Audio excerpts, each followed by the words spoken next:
It's Wednesday here on the North Shore Drive podcast from the Pittsburgh Post-Gazette. I'm your host, Chris Carter. We've got a special guest today, Kevin Oestrecher of the Locked On Ravens podcast. Is going to talk about what Patrick Queen meant to the Ravens and what the Steelers are getting in their new leading linebacker. That and a lot more here on the North Shore Drive podcast today.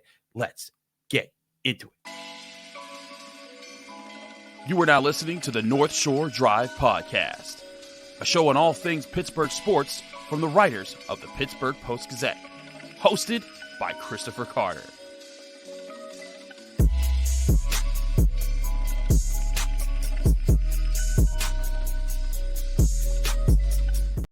Hello, and welcome to the Wednesday edition of the the North Shore Drive podcast. Look at me managing all my jobs. But the North Shore Drive podcast from the Pittsburgh Post-Gazette, Kevin Oestrecher here from Locked On Ravens. It's going to be a fun conversation. As always, you can find this show on your favorite podcasting apps and on YouTube. Like this video if you enjoy it. Subscribe to this channel to get all of our Monday, Wednesday, Friday episodes of the North Shore Drive podcast, as well as the daily episodes that come out from all of our different sports writers. Yesterday, we had Brian Batko doing his football talk with a Bears guest who gave us some insights on Justin Fields. Go to that episode for a lot more here. As always, you can find the show here. And as always, this show is sponsored by Mike's Beer Bar, the best bar in all of Pittsburgh. When you go to Mike's Beer Bar today, you can experience 500 different available beers. 300 of those beers are from the local area, and 80 of those local beers are available on tap. And and they're always switching new ones in and out, so you'll never run out of new experiences when you go to Mike's Beer Bar. They have over 20 televisions, and they're the perfect place to watch March Madness and root on, especially the Duquesne Dukes, who get to take on BYU this weekend. So, and Mike of Mike's Beer Bar is a big Duquesne Dukes fan. So go down to Mike's Beer Bar today when you want to root on the Dukes, and when you get there, tell them Chris sent you. Well, like I said before, we're joined by my friend Kevin Oestrecher. Kevin and I have done shows together for years of the Locked On Podcast Network. That's why I flinched and said Locked On at the beginning. But Kevin, we got to talk about Patrick Queen, because Patrick Queen was one of those guys, like when the Ravens drafted it, I'm like, that feels like a Steeler. And just like back when he was coming out, I was like, that guy fits a lot of the things that the Steelers needed right when they needed them. When you go back to the 2020 NFL draft, granted, the Steelers thought they had something in Devin Bush, didn't work out then, but now he is a Steeler through free agency. When you looked at the numbers that Patrick Queen was getting paid, did you feel like the Steelers overpaid, or was that like the value that kind of forced him out of Baltimore because of Roquan Smith's contract? I definitely think, Chris, the Baltimore, based off of them already paying Roquan Smith $100 million, they could not justify, especially with Lamar Jackson now being on his big contract, paying two inside linebackers. Now, in terms of the Steelers and the value they got for Patrick Queen, I actually anticipated Queen to get a lot more than he ended up getting on the market. 3 years, $41 million. Right around just under $15 million per season. But still, I think that, a lot of places had him valued at $70 million total, $80 million. I saw Spotrac had him at about 92. But the inside linebacker market really didn't play out the way a lot of people thought this offseason. It was a lot cheaper for the players in terms of getting money they thought was going to be there. It just wasn't there. So I think the Steelers are getting a really quality player in Patrick Queen. And the price, to me, I thought it was a bargain for what I expected Patrick Queen to actually get on the open market. Patrick Queen wasn't expected to come back to Baltimore for the reasons I mentioned with Roquan, but I think a lot of people were kind of shocked that the money was so low. And obviously here in Baltimore, the other shock was that he actually, flipped over to the other side of the rivalry with the Steelers. I think that's the interesting thing too, because he made it kind of like a funny, like tongue-in-cheek comment back in if you go back to this season, he talked about the Steelers and Mike Tomlin and things. But now you see Patrick Queen in a position where he's going to be the leading linebacker. They love the Landon Roberts from last year. They're hoping Cole Holcomb can come back and be healthy this year. But now you're going to see Patrick Queen as the undisputed leader. And he kind of was for the Ravens before Roquan Smith, right? What did he bring to the table as a young Ravens linebacker, and how did you see him evolve in his time in Baltimore? Yeah, definitely an evolution process for Patrick Queen. He came into the league, obviously the 28th pick in 2020, and he didn't necessarily have a ton of experience at LSU in terms of just consistently being on the field and playing in a big role. Now, obviously, he was great there when he played, but to me, when he was drafted, it was always going to be a bit of a slow curve up to where he is now. So first couple of years in the league, he did struggle at times, showed flashes, but struggled sometimes getting in the right place, sometimes struggled getting off of blocks and making sure that he was available in coverage. It was a bit of a struggle as well. So there were some growing pains, some definite ups and downs. And an underrated aspect of that whole thing, Chris, is honestly for the 2020 draft class, that wasn't a normal year for the rookies, where that was the COVID year and they didn't have in-person off season. So for Patrick Queen, him coming into the league, he didn't get to work with his coaches in person. He didn't get to meet his teammates in person for a long time. It was all those virtual workouts and coming in and the crazy things that happened with that. So on top of already being a guy that was going to need a bit of time to develop, he also didn't have the resources available to him early on in his career. So then you move to year 3, and that's where Patrick Queen last season in 2022 really started to hit his stride, especially earlier in the season. But then the Ravens bring in Roquan Smith, and he elevated everybody. It wasn't just Patrick Queen. He elevated everybody on that Ravens defense. But I think that helped the maturation process and just the overall evolution on the field for Patrick Queen, where he started to just play a lot more confidently. I think an issue for him in his first couple of years was him being hesitant in some ways, not trusting in his ability. And I think for Roquan, he comes in there and he just plays with his hair on fire 24/7. And so Patrick Queen emulated some of that. And you see when he is confident and he is shooting those gaps effectively, whether it be blitzing up the middle, shooting run gaps, he is that much better of a player. So we saw that in year 4 as well, just a continued upward trend. And he was a second-team All-Pro last year, well-deserved. And it's rare that a second-team All-Pro hits the market like that and gets a lesser deal like Pittsburgh gave him. Again, you're getting a great player at a great price if you're Pittsburgh. And the Ravens have contingency plans. They understood this was probably going to happen, especially after declining that 5th-year option. But still, you can't sugarcoat that the Ravens are losing a good player here.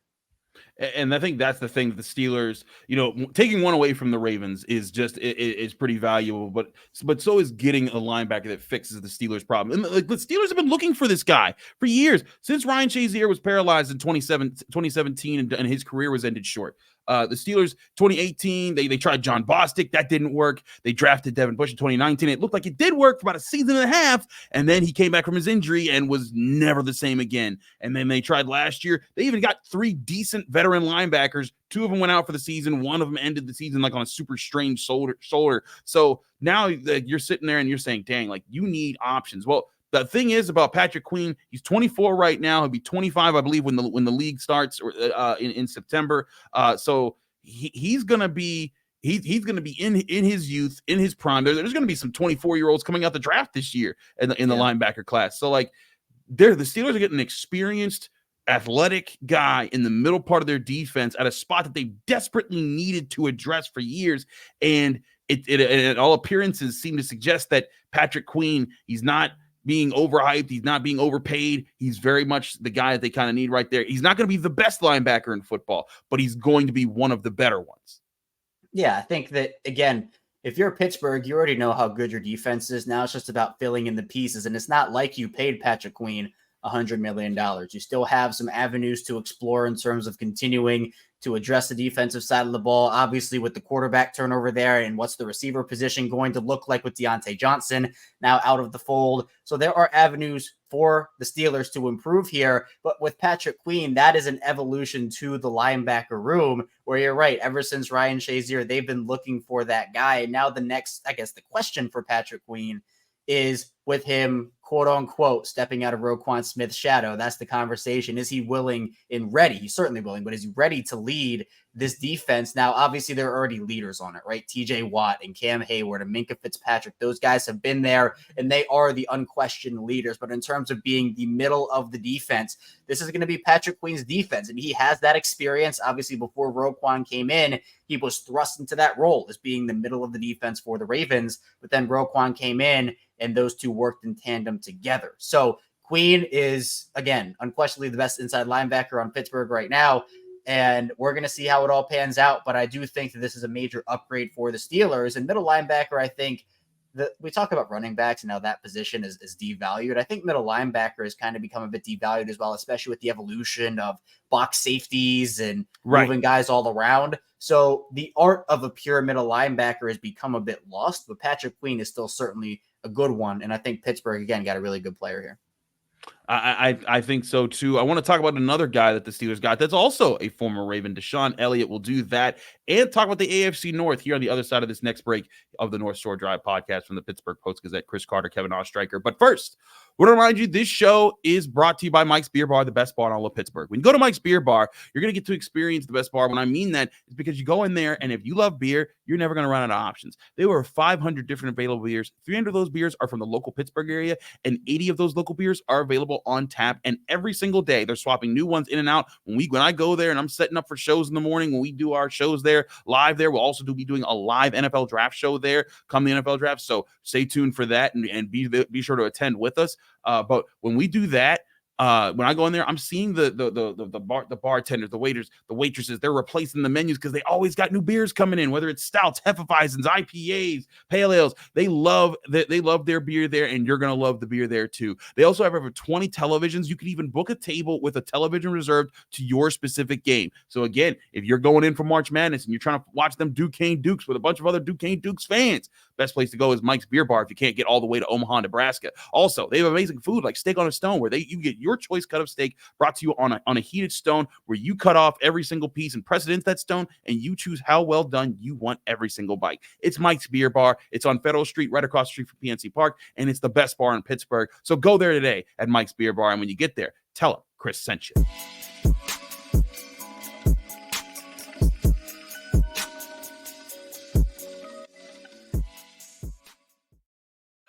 Back here on the North Shore Drive podcast from the Pittsburgh Post-Gazette, Chris Carter, Kevin Oestrecher from Locked On Ravens. We're talking about some of the new Steelers players who are former Ravens. Now, DeShon Elliott's a few times removed. He was with the Lions and the Dolphins, but he was also with the Ravens. And Kevin, I want you to give Pittsburgh fans a sense of just who DeShon Elliott is, because when they look him up on YouTube, they're seeing him blow up Derrick Henry and force fumbles and make great tackles at the goal line and save touchdowns. Has he been that guy for a long time, or is that kind of a new presence that he's developed over the past few years? Even dating back to Texas, I think DeShon Elliott was one of those dual-wielding safeties in terms of the ability to have those big hits, but also him being a ball hawk. And I think he was actually more known for his ball hawking at Texas when he was in college. Now, with Elliott, he was essentially a strong safety at Texas, where he was roaming all around the field, and the ball production was there coming out of school. Now I had him around third, fourth round pick. He ended up falling to Baltimore in the 6th, which I just had no idea how that happened, and then had a minimal role his first year, but then ended up coming in. And when Earl Thomas, again, great player for the Ravens on the field, really did not work off of it for multiple different reasons. Essentially, Earl Thomas punched Chuck Clark in practice, and that was kind of the tip of the iceberg, and there was so much more that went on with that. But then when Earl Thomas was released, the Ravens had no other guys on their roster. Chuck Clark was already their strong safety, and that was that. But the Ravens said, okay, DeShon, you're going to play free safety for us. So essentially playing a whole new position for Baltimore, and he only had about 2 or so weeks to learn it, because that Earl Thomas move happened very, very deep into training camp. And he developed, he was somebody that, again, started to hone his ability to hit. That Derrick Henry hit is the replay that when you think of DeShon Elliott in Baltimore, that's the highlight you think of.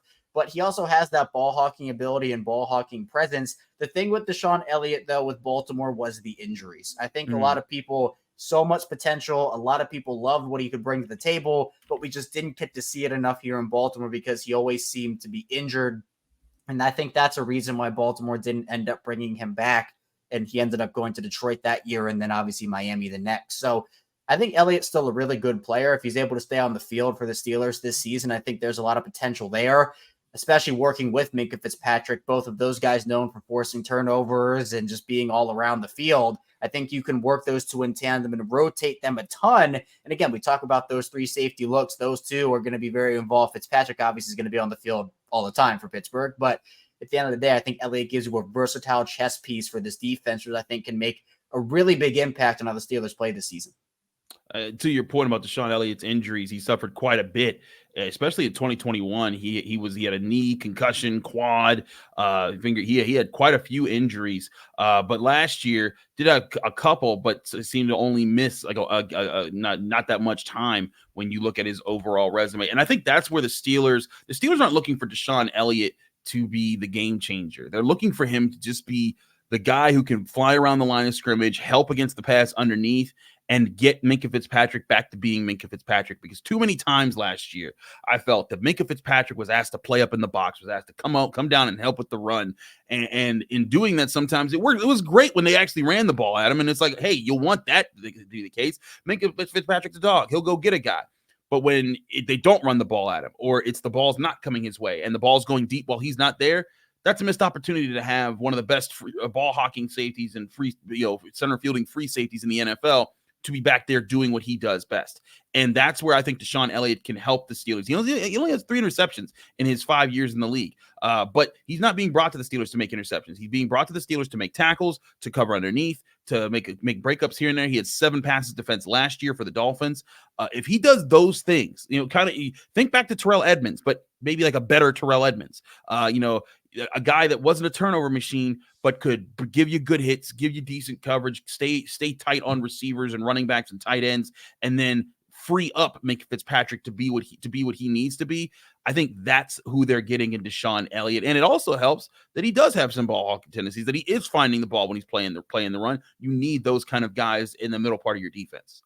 Right. Essentially what you want to do is take the pressure as much as you can off of Minkah Fitzpatrick and make sure that he can play to his strengths. Not that he can't play up in the box, not that he can't do that stuff, but you want to have him, if you're Pittsburgh, roaming around the middle of the field and feeling out quarterbacks and trying to disrupt that timing. And DeShon Elliott, while he also has that skill set, he has proven that, again, while the ball hawking production hasn't been there at the NFL level, not only does he have that, but the physicality that he brings as well. I think, again, health is the key factor for him. He seems to get banged up a lot, but again, you mentioned didn't miss a ton of time in Miami, just was more dinged up than anything else last season.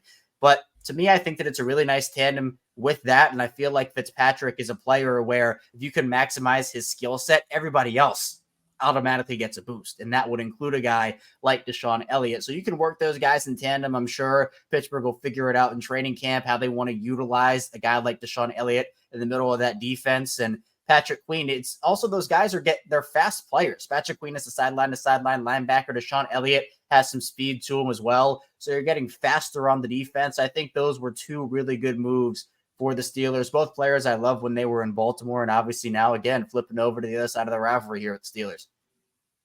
I think that's what the Steelers are going to be looking for, and how he flows with the entire secondary, because they got Joey Porter Jr., they added Dante Jackson, now with DeShon Elliott. They still have DeMonte KZ, and it's funny because DeMonte KZ, he's a guy who can play in the back, he can help out there.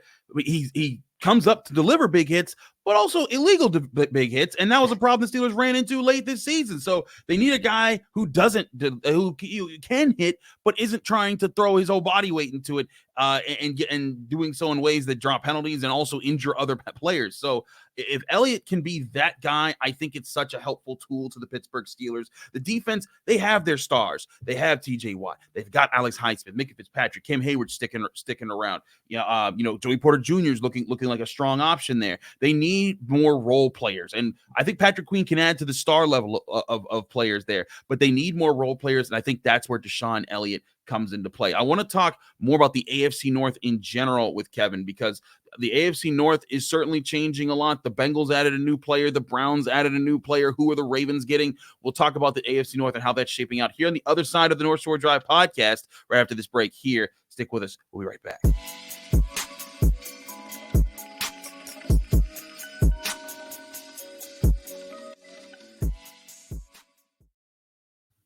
Back here on the Wednesday edition of the North Shore Drive podcast, it's Chris Carter here, your host, here with Kevin Oestrecher of Locked On Ravens. All right, Kevin, let's look at some of the moves that we've seen across the AFC North so far. Let's start with recent ones, and we're going to talk about Trent Brown, the offensive tackle the Bengals brought in. That, to me, is a significant move. They've been trying to improve their offensive line for quite some time. It's been the biggest factor. Joe Burrow has been knocked out of, in the 4 seasons he's been in the NFL, he's been knocked out for half the season twice.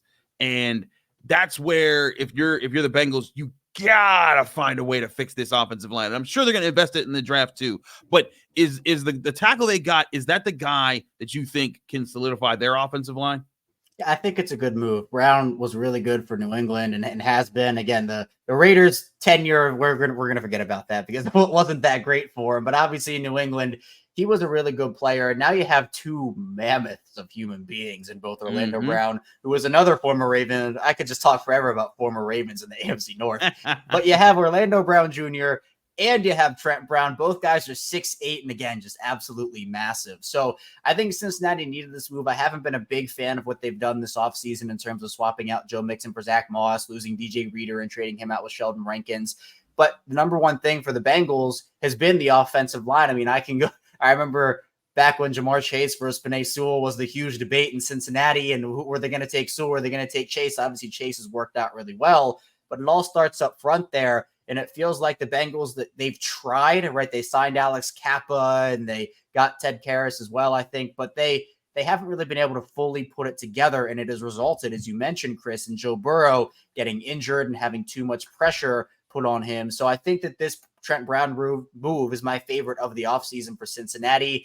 And again, I think they really needed something, because I wasn't too sure what the direction was of the franchise, especially because I just think DJ Reader is such a huge loss. And I think everybody else in the AFC North is smiling, knowing that he is now in the other conference.